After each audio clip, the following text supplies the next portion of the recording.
तो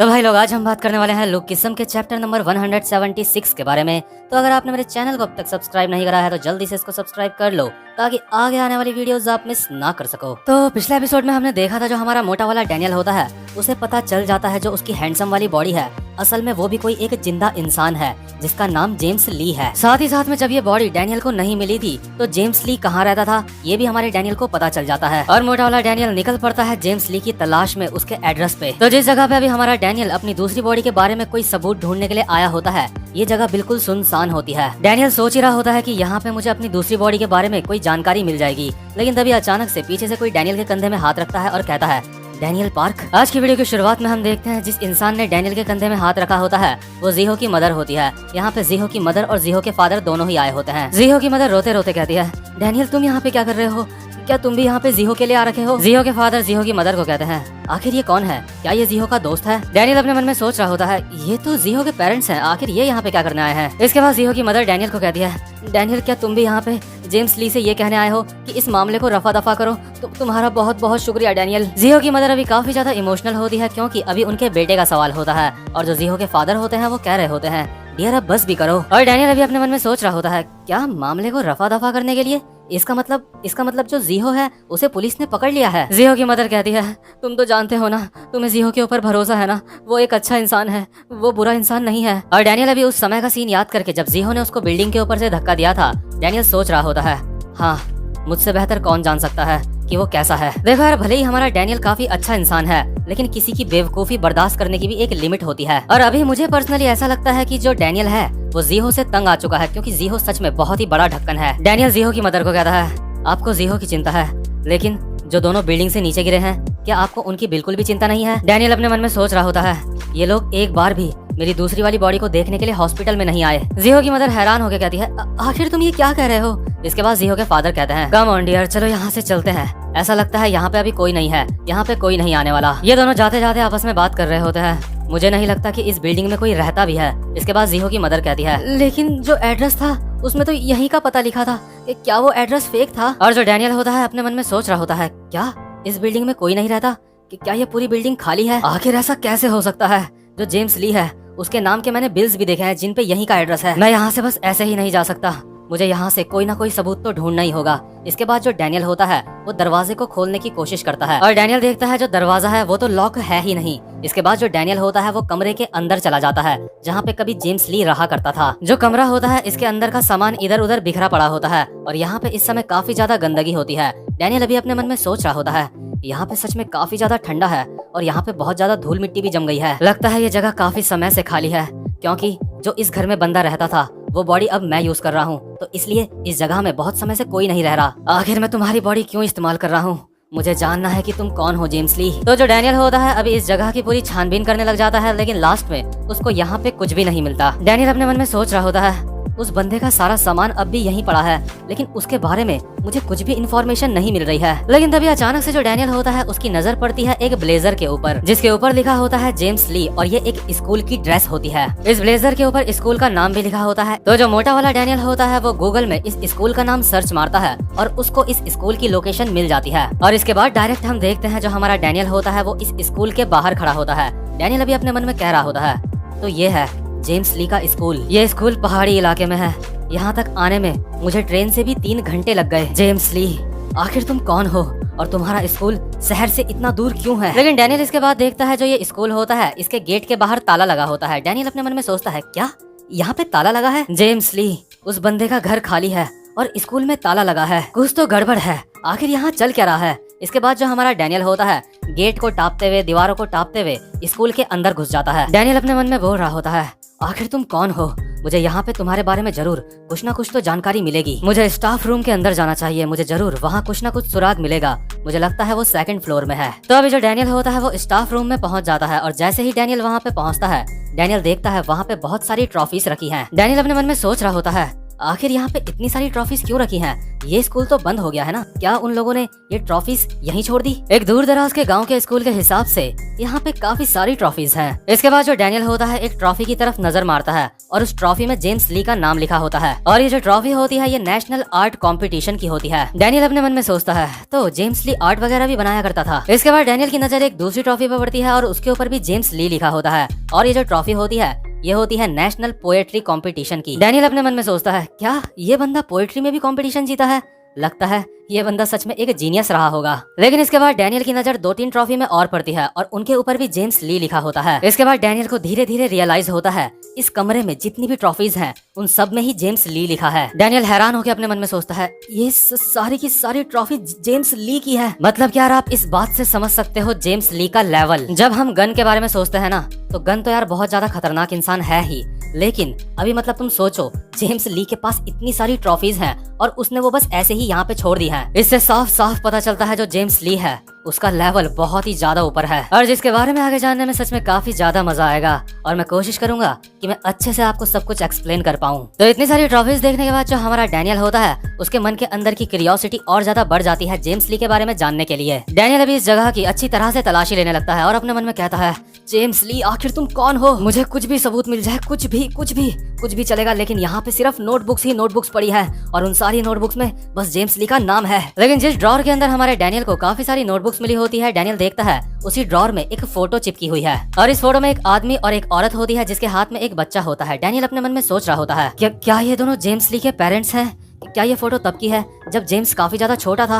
और ये जो फोटो होती है इसमें पीछे एक जगह होती है जिसमें लिखा होता है EH मार्ट। तो जो डैनियल होता है इस EH मार्ट जगह को ढूंढते ढूंढते इस जगह पे भी पहुंच जाता है और ये जो जगह होती है EH मार्ट ये स्कूल से 10 मिनट की दूरी पे होती है। लेकिन जैसे ही डैनियल इस जगह के भी अंदर जाता है तो उसको यहाँ पे भी कुछ नहीं मिलता। डैनियल अपने मन में सोचता है ये सच में काफी ज्यादा अजीब बात है।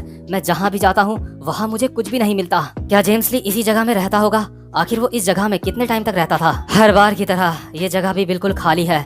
मुझे ऐसा लग रहा है मैं एक भूत का पीछा कर रहा हूँ। लेकिन जो ये घर होता है यहाँ पे एक विंडो होती है और डैनियल देखता है इस विंडो के बाहर एक बहुत ही डरावना बूढ़ा इंसान खड़ा होता है और डैनियल उसको देख के काफी ज्यादा डर जाता है क्योंकि डैनियल को ऐसा लगता है ये एक फोटो है। ये बूढ़ा डैनियल को कहता है आखिर तुम कौन हो? तुम यहाँ पे क्या कर रहे हो? डैनियल अपने मन में सोचता है क्या ये कोई भूत है? ये बूढ़ा डैनियल को कहता है यहाँ पे चोरी करने के लिए कुछ भी नहीं है, पिछले 5 सालों से यहाँ पे कोई भी नहीं रहता। डैनियल डरते डरते इस बूढ़े को कहता है ठीक है मैं समझ गया और अपने मन में कह रहा होता है लगता है मैंने अपनी पैंट गीली कर दिया है। लेकिन मुझे लगता है मुझे डरने की कोई भी जरूरत नहीं है, ये बस एक बूढ़ा इंसान है जो यहीं पास में रहता होगा। तो जो डैनियल होता है इस बूढ़े से इस घर के बारे में पूछता है। इसके बाद ये बूढ़ा कहता है इस घर में एक छोटा बच्चा अपने फादर के साथ रहता था, लेकिन उसके बाद वो दोनों के दोनों कहाँ चले गए मुझे इस बारे में कुछ भी नहीं पता। और डैनियल अभी अपने मन में सोच रहा होता है क्या यहाँ पे 5 साल पहले कोई रहता था?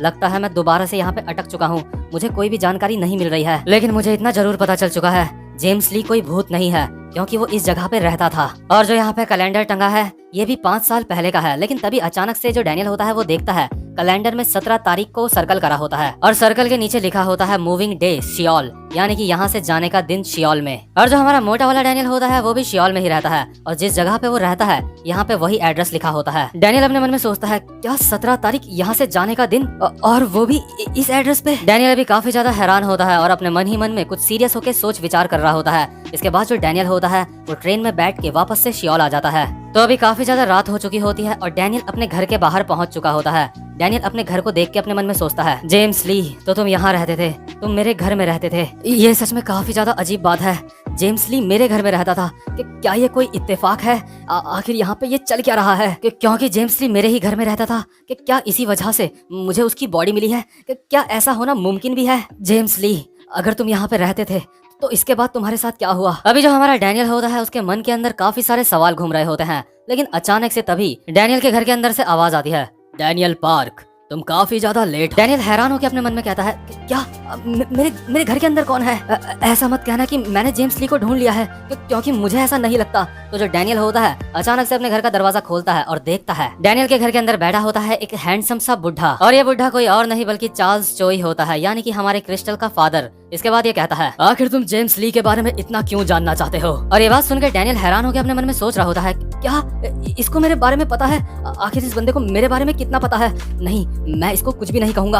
अगर मैंने इसको कुछ भी कहा तो इसको मेरी 2 बॉडीज के राज के बारे में पता चल जाएगा। इस बुढ़े के मुंह से जेम्स ली का नाम सुन के अभी जो हमारा डैनियल होता है काफी ज्यादा हैरान होता है। इसके बाद चार्ल्स कहता है, तुम्हारा चेहरा सच में अभी काफी ज्यादा देखने लायक है। मैं जानता हूँ तुम कंफ्यूज हो कि मैं यहाँ अंदर कैसे आया। तुम्हारे घर का दरवाजा बाहर से बंद था, इसका मतलब ये नहीं कि मैं अंदर नहीं आ सकता, स्पेशली जब मेरे पास इस तरह की चाबी हो। मैं जब चाहे तुम्हारे घर के अंदर आ सकता हूँ। इस घर की चाबी तुम्हारे पास भी है, लेकिन ऐसा लगता है अभी इस घर का ताला तुमने नहीं खोला है। तुम्हारे पास भी अपने घर की 2 चाबियां हैं, है ना? इन 2 चाबियों की तरह तुम्हारे पास 2 बॉडीज भी है, जिसकी मदद से तुम अपनी बेकार सी सच्चाई से भाग जाते हो। और डैनियल तो अभी सच में काफी ज्यादा हैरान हो जाता है और अपने मन में सोच रहा होता है कि क्या इस इंसान को मेरे बारे में सब कुछ पता है? इसके बाद चार्ल्स अपना डंडा डैनियल के फेस के आगे करता है और कहता है, तुम अपना तोहफा बर्बाद कर रहे हो, तुम कचरे के ढेर कहीं के।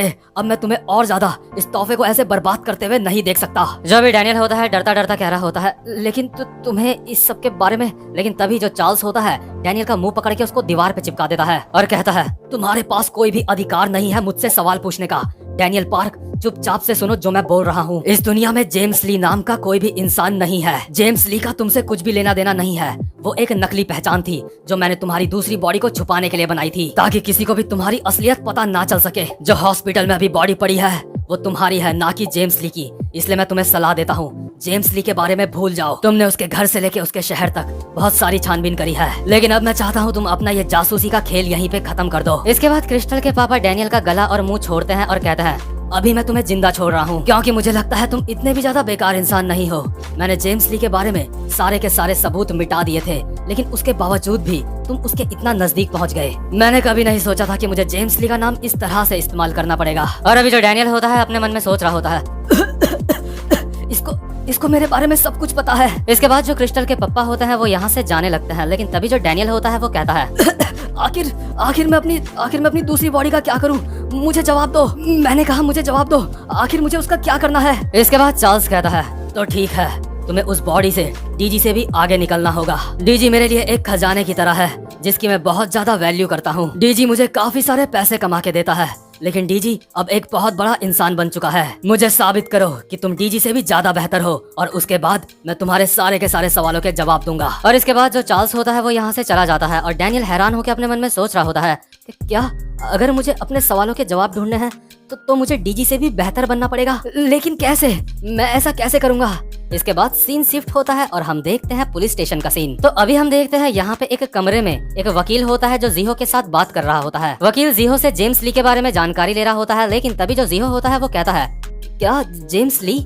मैं किसी भी जेम्स ली को नहीं जानता हूँ। मैंने जिस इंसान को धक्का दिया था वो डैनियल पार्क था। इसके बाद जो ये वकील होता है वो कहता है, ये काम करते हुए मुझे काफी ज्यादा समय हो चुका है और मैं अपने करियर में किसी भी ऐसे इंसान से नहीं मिला जिसको अपने दोस्त का ही नाम नहीं पता है। ये वकील जीहो के सामने डैनियल की दूसरी बॉडी की फोटो रखते हुए कहता है, क्या तुम इसको नहीं जानते? इसके बाद जीहो कहता है, क्या यहाँ पे जेम्स ली लिखा है? आखिर यहाँ पे डैनियल पार्क की जगह जेम्स ली क्यों लिखा है? आखिर ये बंदा सच में है कौन? कि क्या ये अपना नकली नाम इस्तेमाल कर रहा है? इसके बाद जीहो चिल्ला के कहता है, सर ये अपना नकली नाम यूज कर रहा है, ऐसा भी तो हो सकता है ये सबसे अपनी पहचान छुपा रहा हो। इसके बाद वकील कहता है, नहीं बच्चे, तुम्हारे घर वाले उसके एड्रेस में भी गए थे ताकि वो ये मामला शांत कर सके उससे बात करके, और तुम्हारे माँ बाप ने तुम्हारे ऊपर बहुत सारा पैसा खर्च करा है मुझे हायर करने के लिए। तो इसलिए मेरी बात अब ध्यान से सुनो, अभी से तुम वो इंसान हो जिसके साथ गलत हुआ है। तुम स्कूल में बहुत ज्यादा अकेले रहते थे और सारे के सारे बच्चे तुम्हें बहुत ज्यादा परेशान करते थे, और जिन दोनों को तुमने धक्का दिया है वो दोनों तुम्हें बहुत ज्यादा परेशान किया करते थे, जिस वजह से तुम बहुत ज्यादा डिप्रेशन में चले गए और तुम्हें स्किज़ोफ्रेनिया नाम की बीमारी भी हो गई। और उन दोनों बच्चों के साथ जो कुछ भी हुआ वो बस एक हादसा था, क्योंकि तुम अपने आप को बचा रहे थे। तुम वैसे ही बहुत ज्यादा परेशान थे। तुम मेरी बात समझ गए? जैसा जैसा मैंने तुम्हें कहा है तुम्हें वैसा ही सबको कहना है। मेरे ऊपर यकीन करो, मैं इस मामले में एक एक्सपर्ट हूँ। और हाँ, अब अपने माँ बाप को और ज्यादा परेशान करना बंद करो। इसके बाद जीहो खुश होकर कहता है, आपका बहुत बहुत शुक्रिया, मैं समझ गया। इसके बाद सीन शिफ्ट होता है और हम कोर्ट का सीन देखते हैं। जो अभी जज होता है वो कहता है, जीहो पार्क को अपराधी पाया गया है और उसको 2 साल की सजा सुनाई जाती है। और अभी जो जीहो होता है ये सुन के काफी ज्यादा हैरान हो जाता है, और जो जीहो के पेरेंट्स होते हैं वो अपना सर झुका के कह रहे होते हैं, प्लीज सर ऐसा मत करो, हम आपसे भीख मांगते हैं, प्लीज हमारे बच्चे के साथ ऐसा मत करो, प्लीज हमारे बच्चे के ऊपर दया करो, वो ऐसा दोबारा से नहीं करेगा। और अभी जो जीहो का वकील होता है चुपचाप से यहाँ से सुमड़ी में निकल रहा होता है ताकि उसको जीहो के पेरेंट्स देख न लें। लेकिन जो जीहो के पेरेंट्स होते हैं अब भी बोले जा रहे होते हैं, प्लीज सर हमारे बच्चे को बस एक बार माफ कर दो, हमें लगता है हम एक अच्छे माता पिता नहीं है, ये सारी गलती हमारी है। और जीहो हैरान होकर अभी अपने मन में कह रहा होता है, क्या मुझे 2 साल की सजा हो गई है? इसके बाद सीन शिफ्ट होता है और हम देखते हैं जो जीहो होता है उस बस से उतरता है जिसके अंदर और भी कई सारे कैदी होते हैं।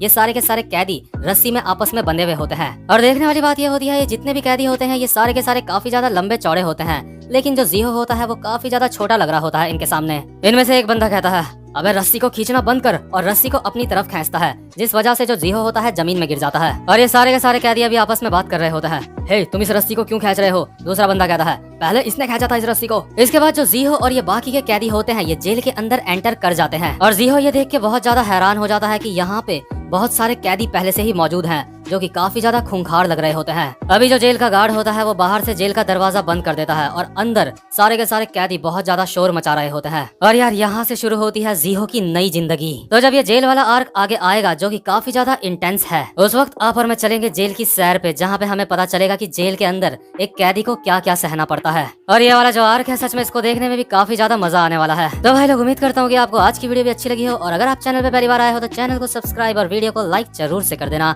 अब मैं आपसे मिलूंगा अपनी नेक्स्ट वीडियो में, तब तक के लिए गुड बाय।